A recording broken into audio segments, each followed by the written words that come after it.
Risk is defined as a situation involving exposure to danger, and while that sounds like something everyone would wish to avoid, the truth is, many people are actually addicted to it. The physiology behind risk helps explain why this is so, and in fact, no pun intended, it's a no-brainer. Because risk creates fear, fear stimulates adrenaline, and adrenaline can be a real turn-on.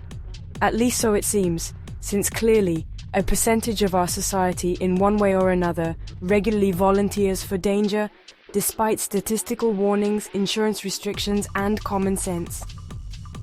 There's the usual suspects, ranging from things you need on-the-spot training for, such as high-altitude parachuting, to stuff calling for cultivated skills and sharp reflexes, like motor racing. Then there's all the just turn up and try it adventure tourism stunts like bungee jumping, white water rafting, and, for fans of those Jaws and Meg movies, being taken out to sea to feed, well, real live man-eating sharks. And while most people enjoying these and other extreme sporting or tourism escapades live to enjoy sharing their self-imposed tests of courage online every year, sadly, there's also fatalities. Why, one could ask, when normal life, with its many variables and unknowns, already involves an element of risk, would anyone want to pay, sometimes big money, to up their danger level? And what about subtle risk-taking?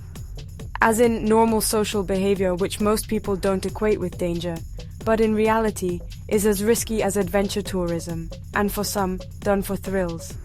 Such as clubbing or going to a concert, ingesting alcohol or something else which impairs your judgment, then sharing contact details, home address, or even the night with a total stranger. Yes, millions do just that every year around the world, and it's no big deal. But the fact is, a small percentage of them also wind up in ER, later get stalked, or are never heard from again. Yet in their most honest moments, many people speak of the excitement of this process, spinning the wheel, seeing what fate brings through the door, just letting the cards fall. In other words, the risk. Why? With all its education and easy access to information, does our society exhibit such a penchant for saying, yes, I know that's very dangerous, then going ahead and doing it anyway? The truth is that usually such behavior is not about self-destruction, lack of intelligence, or proving they're invincible or daring. It's actually about an unrecognized need to feel truly alive. Adrenaline is addictive, but even more engaging is the induced state of consciousness that often accompanies it, enforced presence, which for many people seems accessible only through risk. Risk addicts don't realize it, but in most cases they pursue their particular brand of dangerous behavior, be it sporting, travel-based, or social, because something in it makes them feel alive. As in truly alive, more alive than at any other time, strangely in touch with themselves and the universe, experiencing, albeit fleetingly, absolute clarity, where regular mind clutter falls away. This happens because when they are doing dangerous things, that activity demands and gets their absolute focus, the single point of concentration needed to guarantee survival of the risk. And unconsciously, something in them has recognized this as a potential portal, a gateway to what Zen Buddhism calls no mind, a brief gap of unhindered clarity, a path to enlightenment. While hurtling down the straight on a raceway at 200 kilometers per hour may not turn anyone into the new Buddha, that 100% focused quality the risk-taking driver feels drawn to is real. So are we saying someone's background feeling of danger and exhilaration when choosing a one-night stand with a stranger, or even giving a blind date their home address, is the same dynamic? Yes. The risk-taking's character and its degree may vary enormously, but at the end of the day, it's that feeling of aliveness, not the hazardous conduct itself, that is the real attraction for many. Now, none of this may apply to you. Or if there are risky behaviors in your life, of course, that's your call, nobody else's business. But hey, at least once step back and ask yourself this question. Am I primarily doing this to open a doorway in myself that can be accessed in much safer ways? If that question sparks an internal yes, maybe, or makes you feel uncomfortable, then eureka! We're not suggesting anything in particular about your lifestyle, hobbies, habits, or what turns you on. The purpose of this episode is to invite some honest self-inquiry that may benefit you.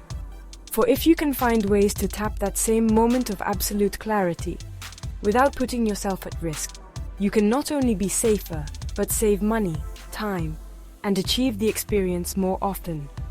So if this advice speaks to you personally, investigate our episodes highlighting self-observation and detachment from the daily mind stream of loop-tape thinking that most people live with. Then research some new, easily accessible practices you can try to find out if one in particular works smoothly for you as an alternative trigger for no-mind moments instead of risk activity. The biggest breakthrough of all is simply realizing that your risk-taking is about finding flashes of true presence, which from now on you can experiment with finding more safely and easily. A great way to begin is to cultivate a daily self-observation practice, then try different forms of meditation, or Tai Chi, yoga, or the right martial art if you're the it must be physical type. We're not promoting a life devoid of exciting pastimes or travel experiences, or living a nervous, defensive, antisocial existence. In fact, quite the opposite. We're just advocating know thyself.